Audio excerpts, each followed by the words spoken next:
నమస్కారం. Think smart grow daily, ఇది మీ RR365. Friends, మన పెద్దవాళ్ళు చెప్పిన సామెతల్లో ఎంతో అర్థం ఉంటుంది. ఈరోజు మనం ఒక ముఖ్యమైన సామెత గురించి తెలుసుకుందాం. ఆవు చేలో పడి మేస్తూ ఉంటే దూడ గట్టును మేస్తుందా? ఇందులోని గుణార్థం మీకు తెలుసా?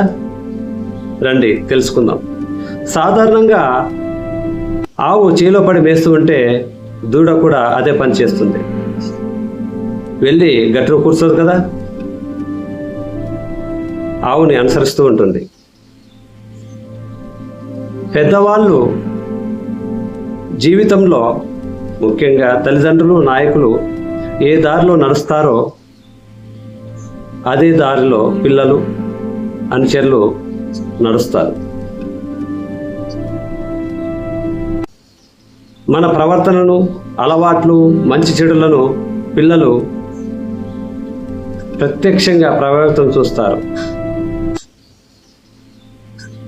తల్లిదండ్రులు పుస్తకాలు చదువుతూ ఉంటే పిల్లలు ఆసక్తి చూపిస్తారు. ఒకవేళ తండ్రి మొబైల్ చూస్తూ ఉంటే కొడుకు అదే దారిలో మొబైల్ చూస్తాడు. నాయకులు క్రమశిక్షణతో ఉంటే వారి అనుచరులు, వారి టీం క్రమశిక్షణతో ఉంటుంది. మనము అందరికీ ఆదర్శంగా ఉండాలనుకున్నప్పుడు మనల్ని మనము సరిదిద్దుకోవాలి.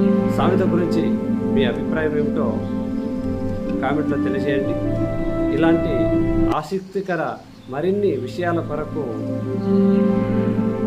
RR365 సబ్స్క్రైబ్ చేసుకోండి. Thank you.